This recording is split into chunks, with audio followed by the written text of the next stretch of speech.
welcome everyone to this first Greytalk of 2022. We are extremely delighted to have our Honorary President, Michael Møller, addressing the issue of science and diplomacy and how to ensure that scientific and technological innovation contribute to peace and development. Indeed, we are living interesting but also difficult times. We have COVID. Europe is mobilizing diplomacy to keep peace in its borders. We have news about coup d'etat.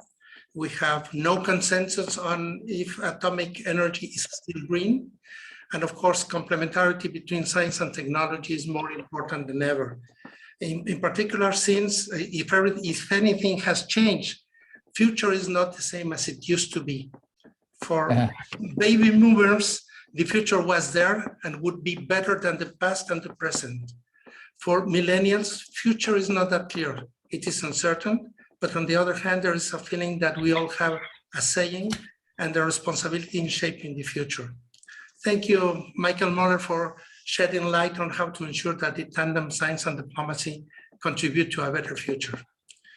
If there's anyone who does not need any introduction in Geneva, is Michael Møller. He reminds me President John F. Kennedy when he attended a news conference and he introduced himself as the man who accompanied Jacqueline Kennedy to Paris. We often ask in Geneva, who is the world leader standing next to Michael Møller?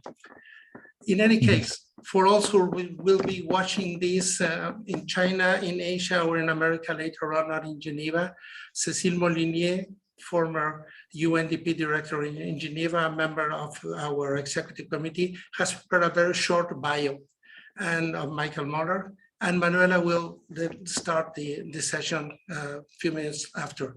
So Cécile, please, the floor is yours.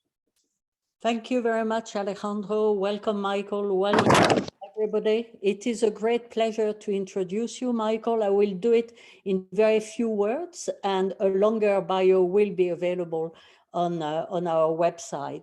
So Michael Møller is a Danish national, and he's currently the president of a diplomatic forum of the Geneva Science and Diplomacy Anticipator, GESDA, Foundation. He is also a principal advisor to macro advisory partners and a member of the board of several associations, including the Kofi Annan Foundation, of which he was executive director for several years. He is also, as Alejandro mentioned, the honorary president of our association, Greycells.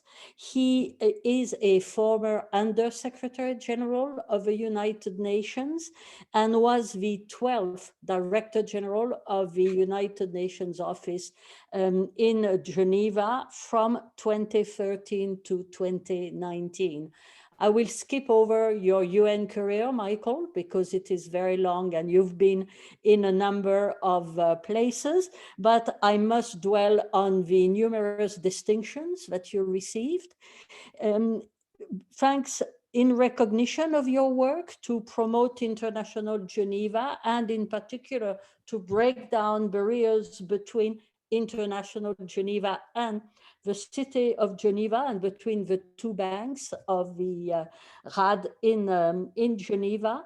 The City of Geneva awarded you in May 2016 its Médaille Genève reconnaissante. Also in 2016, in October, you received an award from the Union Suisse des Attachés de Presse, an award for excellence in communication.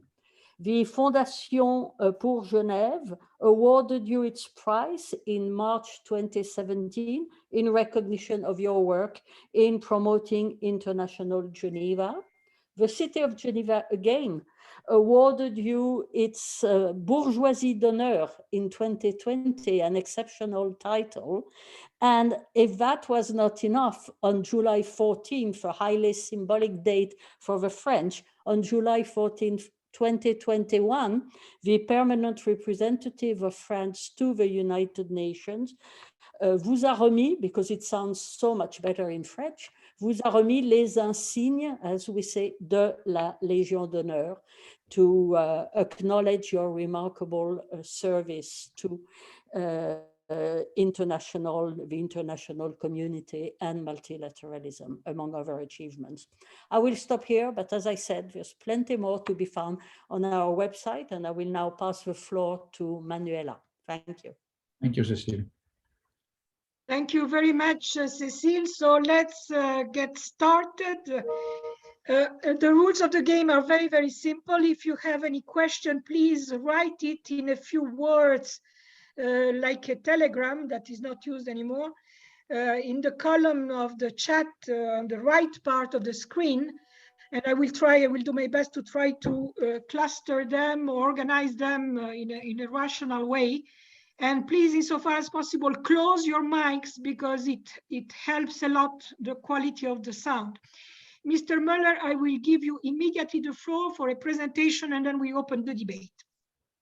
Thank you very much. And first of all, thank you for these generous introductions. Hello, everyone. Very pleased to be with you.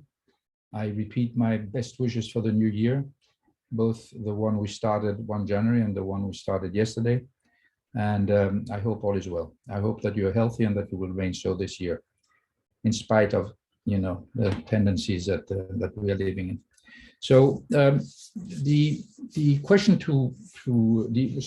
answer to the question in the title of the talk today, on how we ensure that the scientific and technological innovation contribute to peace and development, and science and diplomacy, is going to be the way I describe the initiative that I work with now, which is precisely aimed at answering that question. So Geneva, the Geneva Science and Diplomacy Anticipator, and as you all know, every institution in this town has a acronym and is better known as GESDA, was helped to create it was created rather to help ensure that the technologies of tomorrow are shaped jointly by science and diplomacy. And I have to stop here for a second to explain that when we use the word diplomacy, it is in a much broader sense than the sort of narrow traditional term. When we speak about diplomatic actor in terms of science and diplomacy, is basically the potential end users of the science that we are working on down the road. So diplomacy was just an easy way to describe a sort of rather rich community.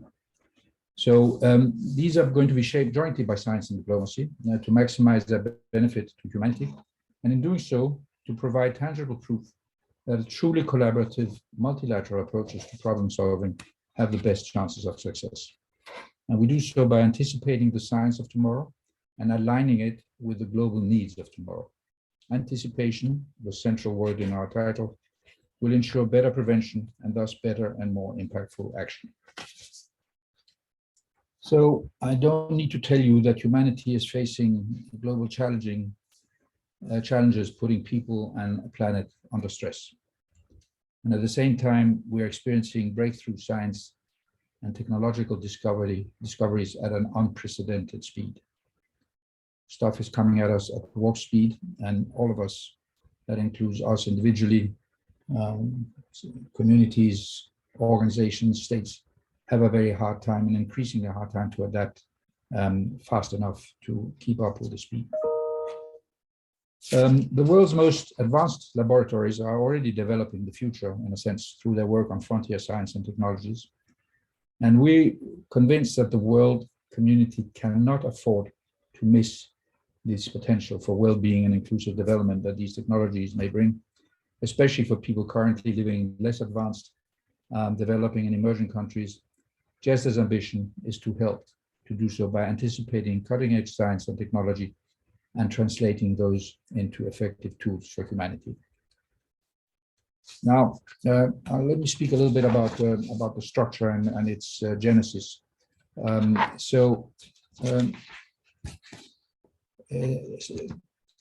GESDA was created about a little over 2 years ago by the federal government of Switzerland and the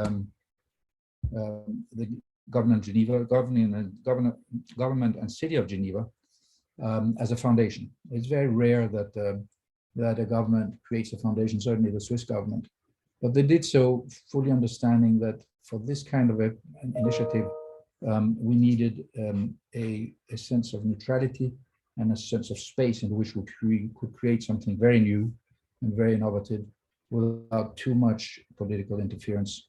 And I'll come back to that issue as well, because that also has determined how we have developed our relationships with the other governments and other actors. So we were created as a startup for 3 years. As I said, a little over 2 years ago, with some financing by the government, and plus financing from private institutions that we went out and got, and that we continue to receive usefully. And we are now in the process of ending that startup phase. By September of this year, we will move into a different phase of the life of the foundation. Hopefully, we're right now in discussions with the government to see how we are going to proceed.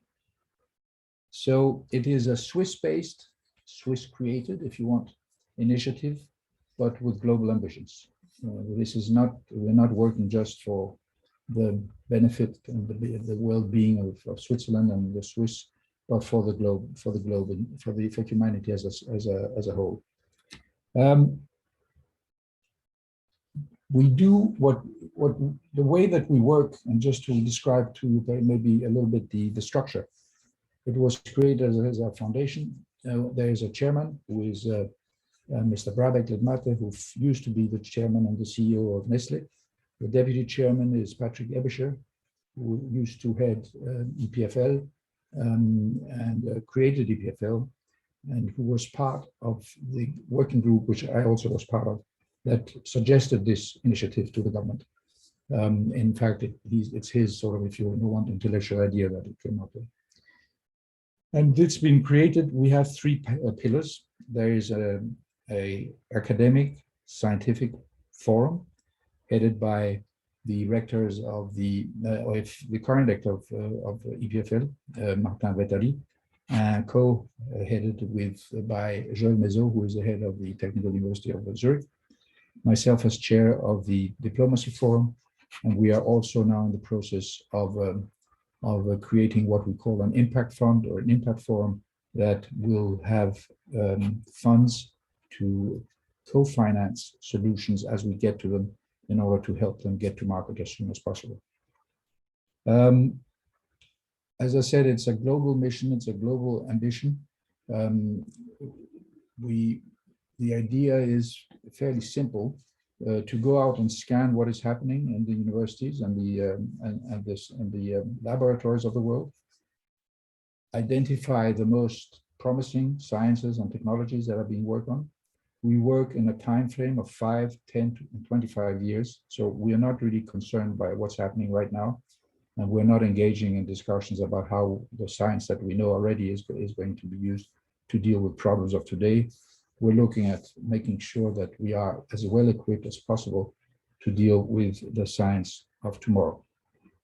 And to do so, once we have identified these different promising technologies, we ask the scientists who are working on them to sit down and have discussions with the potential end users. Those end users are UN organizations and their heads. They are NGOs, they are academic institutions, they are politicians, they are governments, they are multinationals, they are businesses. It's a very broad scope that our ambition is to make sure that we enter into conversations with as many people as possible to make sure that whatever comes out of our efforts is accepted as possible, and that people have trust in what we're doing, and that what we come up with is really for the benefit of humanity and not for the opposite. One of the big problems that we have is that the world has, is that a lot of the things that are happening right now, a lot of the technologies that are being developed are happening in the private sector with very little adult supervision, if I may say so, very few rules, and very little attention to a number of things that I'm going to talk a little bit about in a moment, which is the ethics, the governance, and the equity that needs to be thought of as a basic element as we move forward. The scientists that we have approached and that are working with us are from all over the world. We are very keen and to make sure that we have geographical diversity, that we have gender diversity, that we have substantive diversity, and I think we are doing reasonably well on that. So there are scientists that are working with us from all over the world and from all parts of the planet. All of them really top scientists that are giving their time, actually not just the scientists but also our colleagues in the UN system.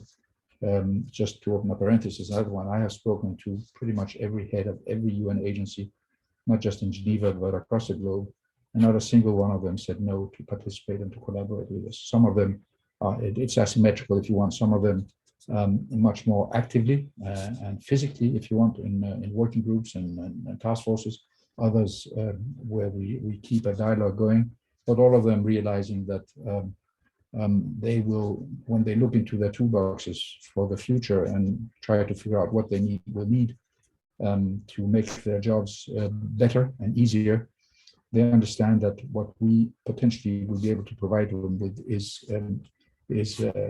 easier access to the technologies of tomorrow, and they got that fairly quickly. So we put these two communities together. These are communities that never really speak to each other and haven't in the past. They don't understand, they have different languages. They don't have the same entry points to what is happening in the world. The scientists don't really know how policy is made and how political decisions are being taken. And the politicians and the diplomacy actors, as we call them, in most cases really don't know much about science. And in order for these two groups to sit down and talk to each other, they need to be able to understand each other. So this part of our job is also to, where it's needed, to do the translation and the accompaniment, if you want, in these conversations. And I must say, I was quite surprised when we did it the first time 2 years ago, or rather a year and a half ago, where we put the first group of scientists and diplomacy actors together at very high level. I thought it would be much more difficult than it turned out to be for them to sit down and agree. What we did was to present them with 12 scientific papers that have been written by a number of these scientists that are collaborating with us, and ask them to go through these suggested topics and give us their view on the priorities that we should set in our work on that issue. And here I just have to stop for a second and explain to you what we are looking at, because in our preparatory work we suggested to our board, which I'm not going to go into now, but you will be, if you can go into our website and look at the board, it's a rather strong board and that is very implicated and involved in our work. But they, together, we decided and they approved that we would start working within 4 platforms, 4 scientific platforms. The first one is on the quantum revolution and advanced artificial intelligence. The second one is the area of human augmentation. Things like memory enhancement, cognitive engineering, etc., genome editing. The third one is eco-regeneration and geoengineering. How do we use new technology to help us solve and counter the problems we have with the environment and the climate? And the fourth one is science and diplomacy. Basically, how are we going to use the new technologies to make us better at making peace and make us better at negotiate and mediate. All of this is done, and all our work is done based on 3 fundamental, I would say, fundamental existential questions that we ask ourselves when we take a decision of how we move forward and what we're looking at and what we should look at. And they're fairly simple questions that really is at the core of how we look at our work, which is to put people, society, and planet at the center. And the first question is, who are we? What does it mean to be human at the age of robots, gene editing, and augmented reality? And how are we going to live together? which technologies can be deployed to help reduce inequality and foster inclusive development and well-being. And thirdly, how can we ensure the well-being of humankind and the sustainable health of our planet? How can we supply the world population with the necessary food and energy while regenerating our planet? So fairly fundamental questions, I assume you will agree with me, that guide us in the choice of the kinds of areas that we work in. We are a small foundation, we're only 12 people right now, and clearly we cannot do everything. And just to come back a little bit to what I said before, all of this is also guided by the very fundamental need to ensure that the ethical considerations to whatever we come up with and whatever our scientists come up with is taken care of, that we don't create Frankensteins in a sense, that we ensure that what we support and what we propose and what we pay for or finance is for the good of humanity, not the opposite. There are plenty of examples already out there of technology being used for purposes that are not particularly amicable to our well-being. All you have to think about is the rapid expansion of autonomous weapons that we're already seeing deployed on the battlefield, and which will already now, but even more so if we're allowed to continue, will basically mean that it's going to be robots who decide whether we live or die on the battlefield, and I'm not quite sure I want to live in a world like that. This goes hand in hand with the absolute imperative need to have government structures in place that would ensure that the development and the production and the deployment of these technologies is done in a way that benefits humanity, that benefits our societies, and where there is a conversation between those who are inventing these things and those who are in charge of making sure that our societies work the way they go. And finally, I think an equally important element is the issue of equity. We do not want to be part of an effort that will create new technologies that will benefit just the North and people in basically Europe and North America, but that the access to new technologies is open to all.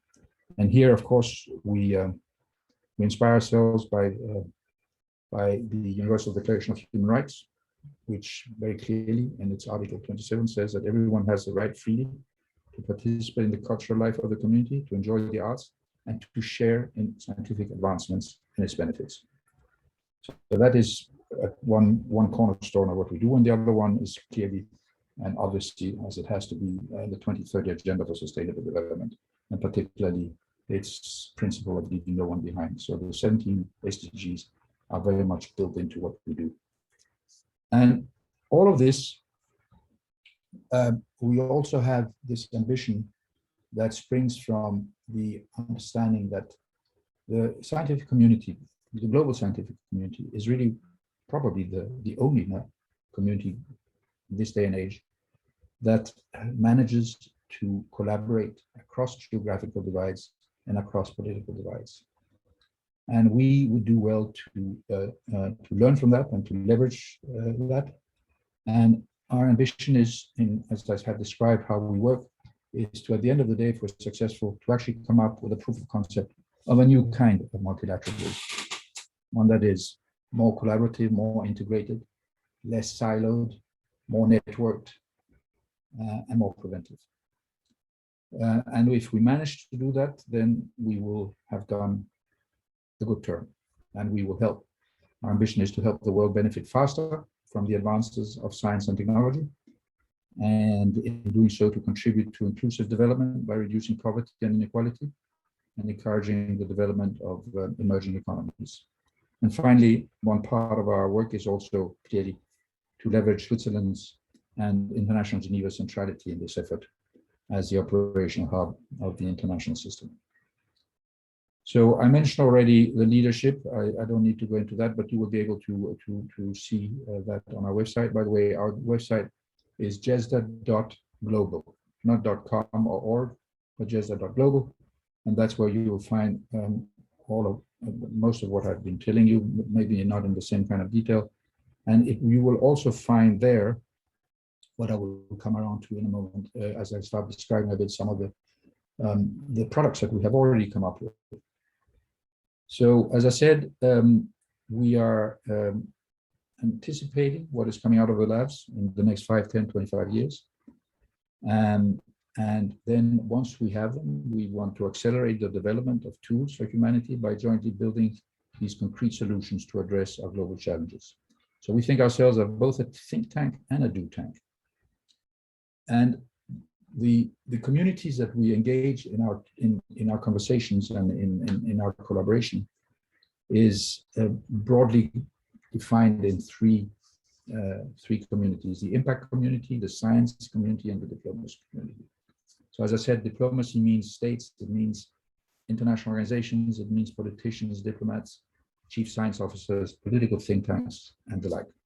Science is the researchers, the universities, publishers, etc. And impact, the impact communities that we need to talk to, of course, is philanthropies, companies, startups, small and medium-sized enterprises, multinational companies, and then I've mentioned academics already. And we have built a process that we call the situation room, whereby we accompany, we meaning JESDA, accompanies the discussants, the scientists, together with the future users of these sciences and technologies, in order to get to solutions and to get to something that is tangible that we can then pass on to others who will implement them in collaboration with member states, with whoever it is, depending on what kind of solutions we come up with. And in that conversation, we also bring in ethicists, we bring in philosophers, we will bring in artists, we will bring in young people, we will bring in handicapped people, everybody who needs to be part and have a say in how what kind of technologies that would be the most appropriate to turn into tools to do our job better in providing for those most in need. A lot of the organizations, as I said, practically every single UN organization takes part in this. Some were more than others.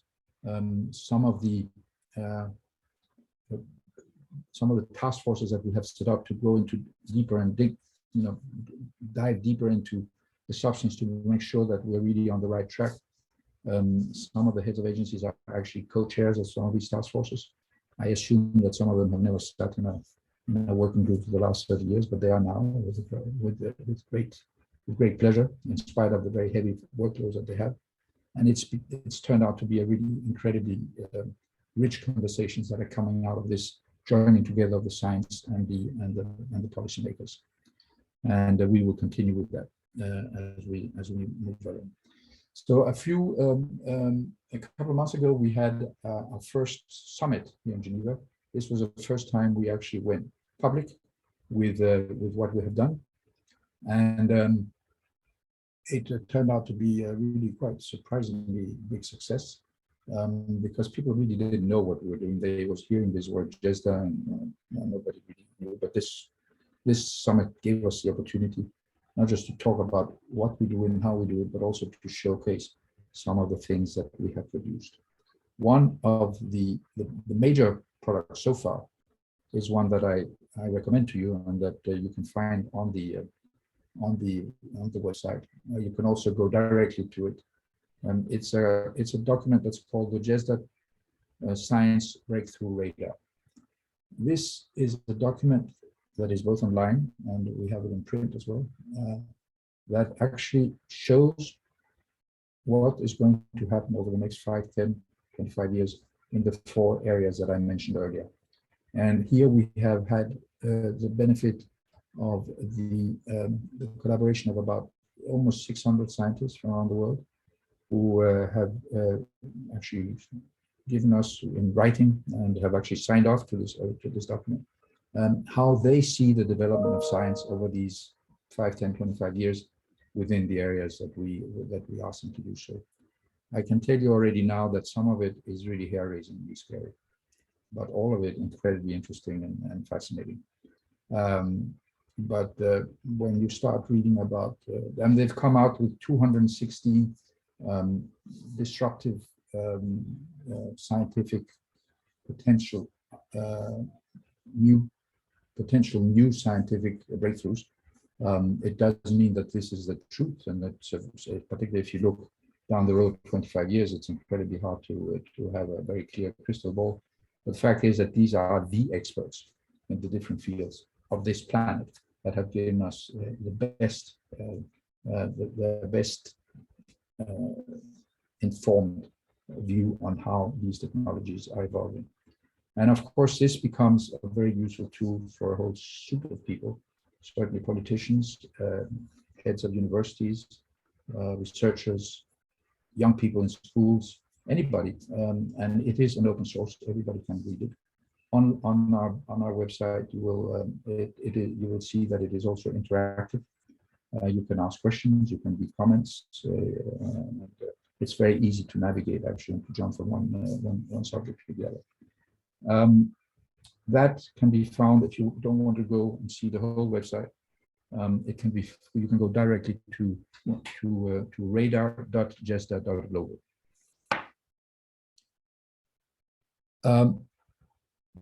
So this was, as I said, it was written by quite a lot of people. It's going to be a rolling document. It's been expanded and updated constantly, and we will then present sort of in more depth at the next summit, which will be in the beginning of October. We will have a summit every year here in Geneva, and this radar is going to be very much part of what we're going to be doing.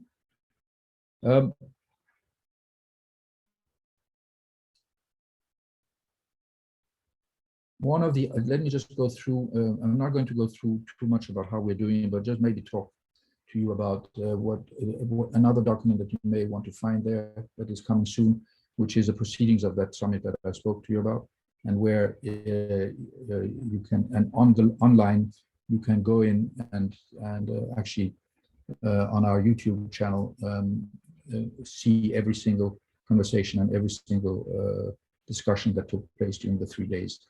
And some of it is really truly fascinating.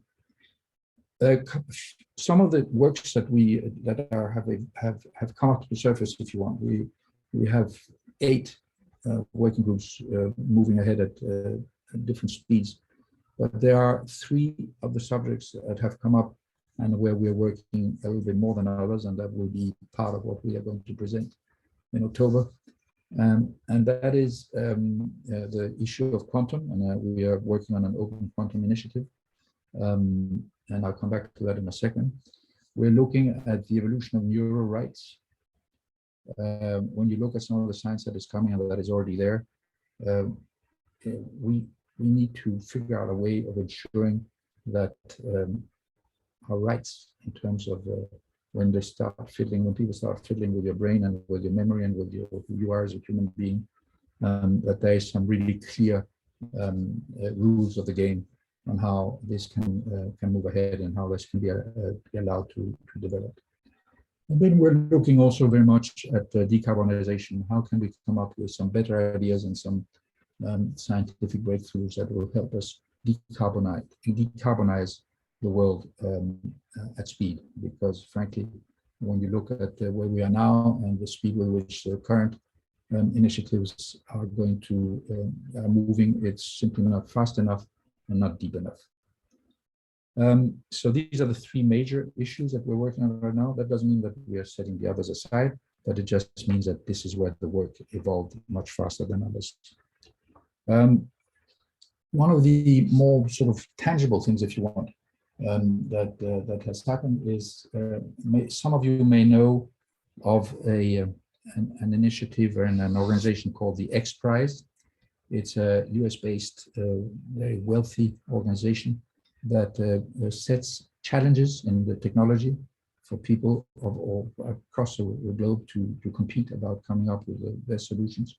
They were very much behind the privatization of space travel, if you want, that we have been witnessing this year and the year before. They were looking to open an office in Europe, and we convinced them that they should open that office here in Geneva in our offices. So we are now in partnership with the Xprize, and we are at this stage working together with them to design a quantum computing competition, which means that in a few months we will launch a competition, a global competition, with a rather big prize for somebody to invent a quantum computer that is accessible to all. Now, quantum computers today are rather expensive affairs, several $1 billion worth. Now we want to make sure that somehow that technology, through the creation of an accessible machine, is accessible to everybody on the planet. So this is rather exciting, and then we are looking also at, understanding that there is no place where that can set some standards or take some decisions on whether a particular scientific breakthrough or a particular scientific work that is happening is actually good for humanity, whether it's ethical, whether it's something that we need to approve of or not. Here in Switzerland, we have something called the Court of Arbitration of Sports, which has been very successful as the final arbiter of anything to do within the sports universe, if you want. And we were thinking that we ought to figure out a way of coming up with something similar for science. Not necessarily a court, but some way of create some sort of system by which scientists or non-scientists can come, present a particular piece of work that is happening in one or the other of the scientific areas, and ask for a ruling on whether this is something that is okay, or whether it's something that is not desirable for humanity. One good example, or bad example as it were, you will remember a couple of years ago, this Chinese doctor that fiddled with the gene sequence and the genetic makeup of 2 young girls, and changed it, changed that so that they would not be able, for example, to contract AIDS. He did so without the approval of anybody, basically, and he was thrown in prison for it, simply because doing that it runs the risk, extraordinary risk for us humans, by the fact that these kinds of changes may become hereditary, and we have no idea how that will evolve over several generations. And actually what happened then was that 15 of the world's biggest and most well-known geneticists wrote a joint letter to the world saying we needed to take a break and really think through what we're doing, because this could unleash all sorts of stuff that we have zero clue about. So these kinds of things, when we look at some of the suggestions, for example, on what science can do in space in order to help deflect the rising temperatures, those kinds of suggestions and those kinds of sciences need to be looked at in depth, and there needs to be a global agreement on whether this is good or not. And there are plenty of these, and practically all of the ones that you will see if you have a chance to read this radar could benefit from somewhere where one could go and get a good opinion and an authoritative opinion on whether this is something we should move further forward with or not. Finally, so I will stop here and take questions. Let me just say that we are more than happy to stay in touch. We have a website, an email address called info@gesda.global. You will find in the website also something called the GESDA Best Reads, and you're more than welcome to sign up. When you do, you will be getting every end of the week a list of articles that we have compiled on all of the subjects that we work on, written by scientists across the world. Some of it is a bit heavy reading, but it gives you a really extraordinary overview of what is happening in the science on a rolling basis. So every week you get it. If you sign up, you're more than welcome to do so. And in fact, I encourage you to do so because it's rather interesting. So there we are. I think I'll stop here. I've spoken for too long, actually. Sorry, Thank you Manuela. very much, Mr. Møller. No, it was fascinating and extremely comprehensive, I must say. I noted already some of the questions that were raised in the chat, some of them with private messages. I am trying already to cluster them. So let me start with the question that encompasses several questions at the same time. And first, my own reaction. When I was listening to you, I had the impression that I was reading Asimov, who is a science fiction writer that you certainly know, who wrote at the end of the 50s. And the three questions that you raised are exactly, almost word by word, those that he raised, again, at the end of the 50s in his own novels regarding the future of humankind.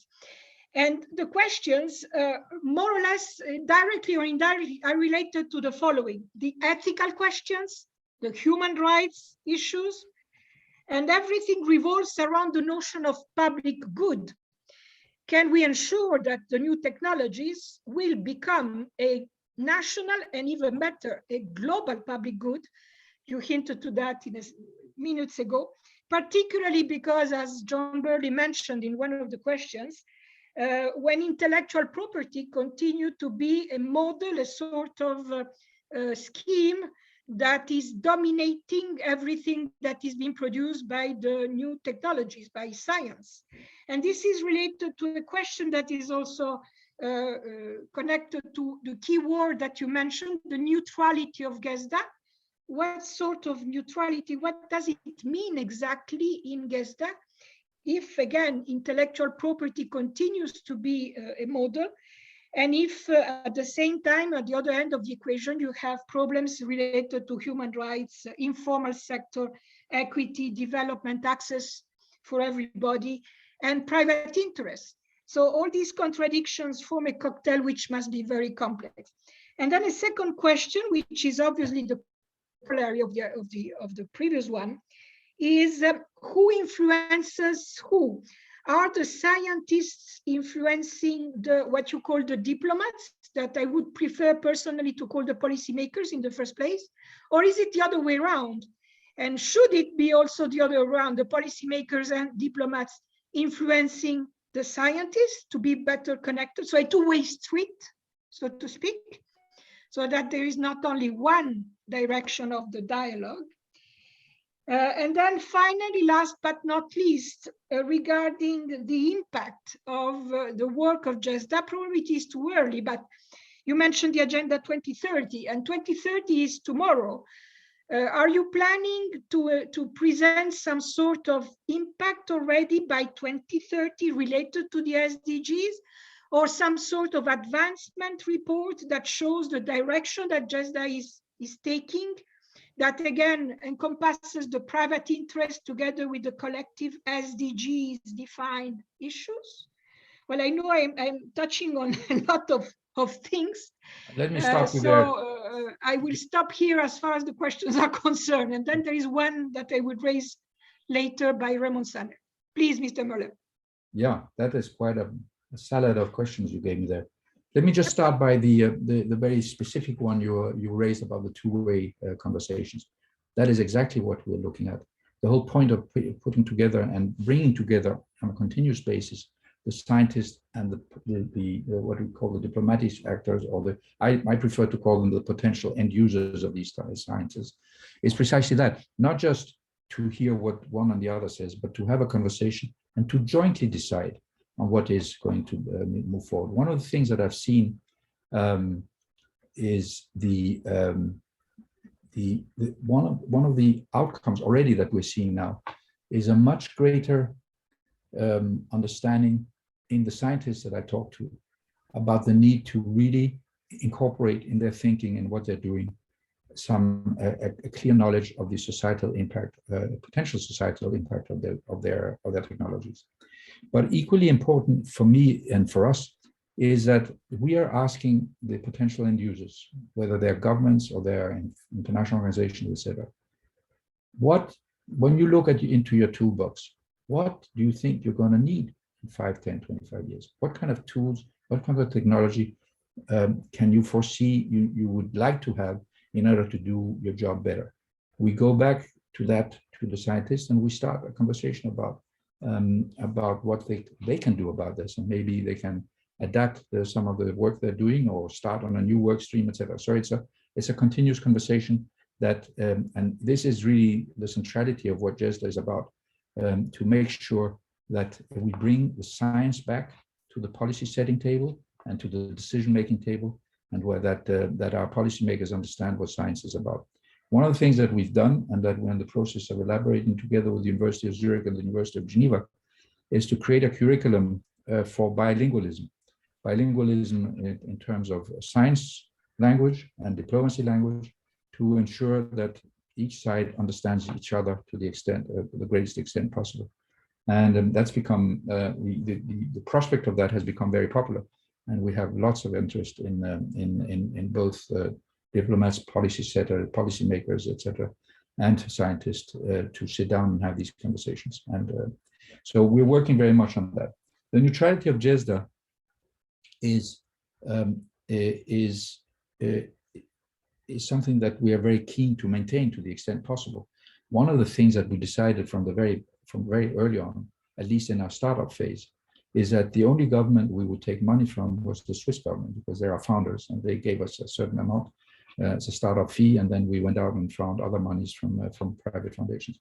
We're not taking money from governments. We're not taking money from multinationals. The only sources we're taking money from are private philanthropists and foundations. And they have been quite, so far, quite good at helping us out.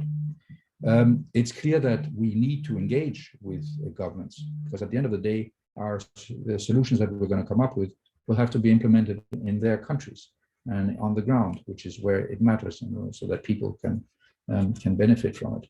And that's where we then, engage in conversations.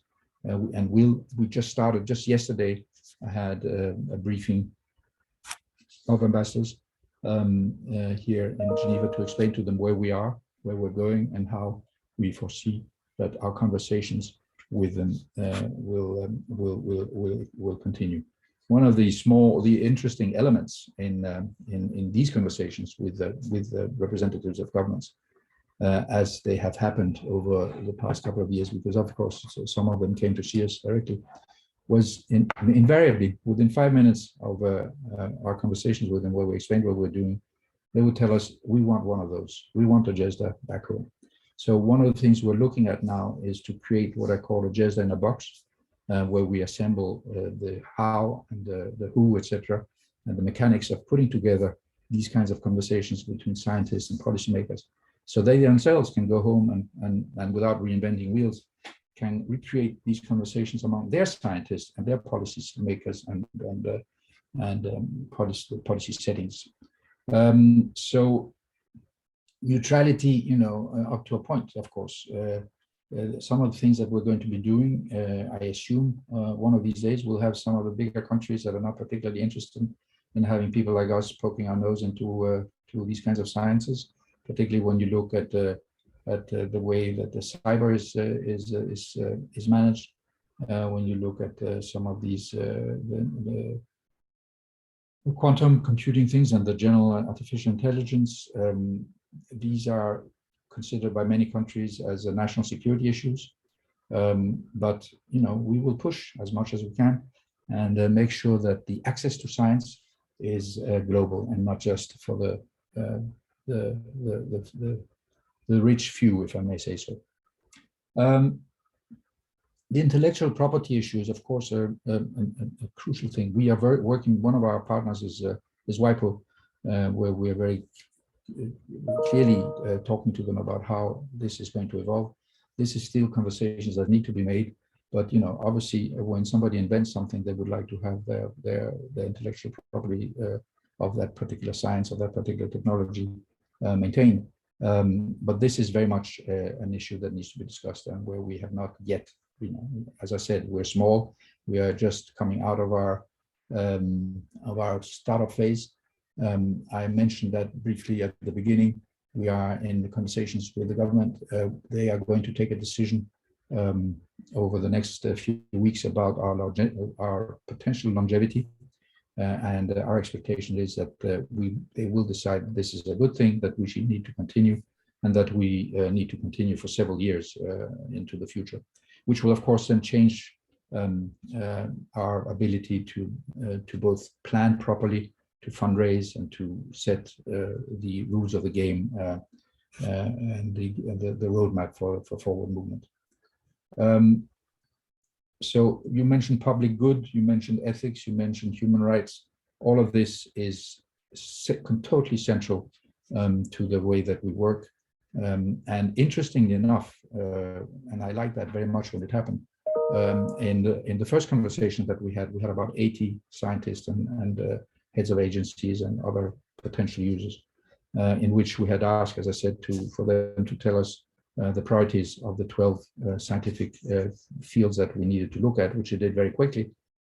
And then they turned around and said, but you know, this business of prioritization is very well, but we agree, these two communities, that you need to pay serious attention and embed completely into everything that you do the ethics, the governance, and the equity. We didn't ask them for that. It happened completely spontaneously. And of course, we had already it was made very clear to ourselves that this was very much part of how we were going to work. But the fact that they came up with this and were very emphatic on this, I thought was a very positive thing out of the first conversation. The report, yes. So of course, as I said, we are going to have these. The radar is one of the reports, if you want, that shows where we're going. In the summit that is going to be yearly, and on our website, everything we do is open, and we will be showing the solutions that we're working on, the degree of evolution that they have, the people that we need to bring in. And in this context, let me tell you, for example, the radar, as I said, was the result of interactions and assistance by almost 600 scientists, but it was also a product of us looking at about 11 million social media comments and other online comments on these issues by people from all over the world. What we have done and what we are finalizing now, there on the platform that we have, I don't know if you'll see it already on our website, but we are creating a communications platform which will be open to the public, in which we can have conversations and people can come in, they can ask questions, they can make comment, they can make suggestions. We're very serious about broadening the conversation as much as we possibly can. I don't know if I more or less touched on the things. Thank you very much. I know we are running out of time, so I will collapse the other questions in keywords. First, the new technologies for military purposes, yes, which is not one of the areas that you mentioned, but I am sure that you thought about it. The yes, second question regards the bringing people from developing countries to benefit of the excellency in the Swiss universities and democratic institution. Another one is if there is any link or discussions between GESD and the G20 high-level independent panel on financing the global commons for pandemic preparedness and response, so the connection with the current crisis of the pandemic.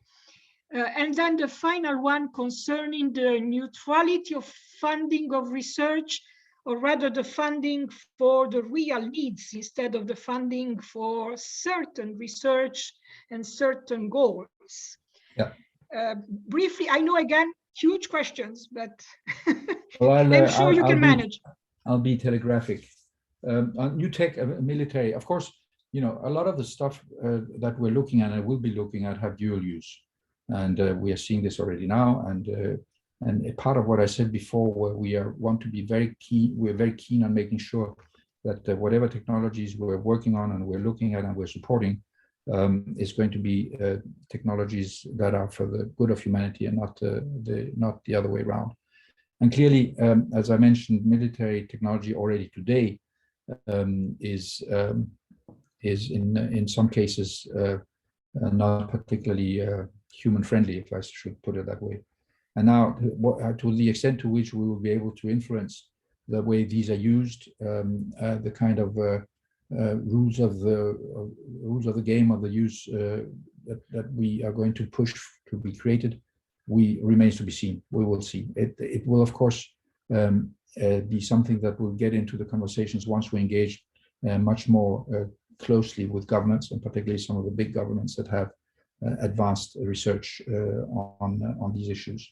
The developing world, yes, of course. First of all, we are, as I said, we want to make sure that we are geographically diverse as possible, and we are. We are also about, together with the help of one of our board members, who is a vice chancellor of the University of South Africa, creating a youth section, if you want, of GESDA, which the objective of which is to bring them in and to also give them opportunities. I think you mentioned to link up with what's happening in the excellent Swiss universities. It's not just Swiss universities that we're dealing with and that we're partnering with. We are, of course, in the beginning with the EPFL and with the ETH, and with the University of Geneva and the Graduate Institute here. But we are spreading out, and we are increasing our network to other universities. So that's very much going to be part of our activities. I repeat that we are very small for the time being. As soon as we have been formalized for the future, we will be able to go out and fundraise some more, and that will then start also scaling up our physical ability to do many of the things that we want to do. But right now, it's very lean and mean, if you want. And the funding the research, we don't necessarily fund the research that starts. Once we identify research, then we will go into partnerships, either with grants or public-private partnerships, to help these scientists finalize the research, bring it to market, and whatever else needs to be done in order to actually make it happen. As I said, there are many different kinds of solutions that are possible. It can be an actual tool. It can be a new international organization. It can be a new set of treaties. It can be, as I said, the Court of Science or something like that. These are all in the making. We are looking for example, now going to be working with a number of human rights experts and human rights lawyers, commissioners for human rights, but also UNESCO, who has done some very good work on that, on how to ensure that the human rights of science and the human right to access to science is brought up to the surface and is part of the policy setting and the policy making in governments. So we are working on many different issues. We're busy, but it's incredibly fascinating, and potentially will have a really big impact. At least I hope so. Thank you very much, Mr. Møller. We have to close, so the floor is yours, Alejandro. Well, thank you very much again, Michael Møller, for this very impressive presentation. It's really amazing what you have done in COVID times. You mentioned that it has been 2 years. That's exactly 2 years of COVID that you have done. You did just like Mark Twain said, you didn't know it was impossible, so you did it. And Exactly. Many things. You gave us food for thought. You know, all of our activities are intergenerational.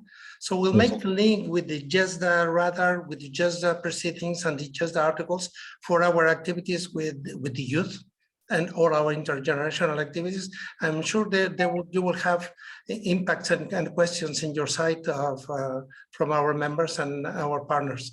Thank you very much again, and looking forward to continue any kind of collaboration that we might have with.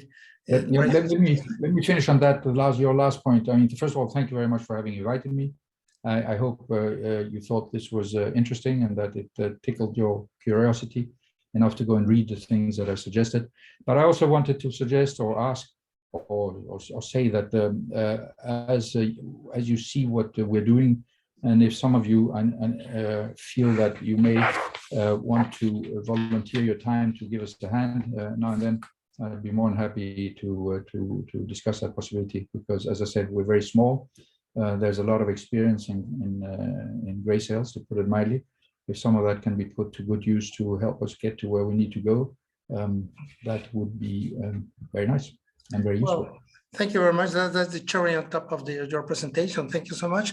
You will hear from us. So we will discuss among us and you will hear from us. Thank you very much again for your time and for sharing all this. Yeah, thanks. See you soon again. All the best. Bye-bye.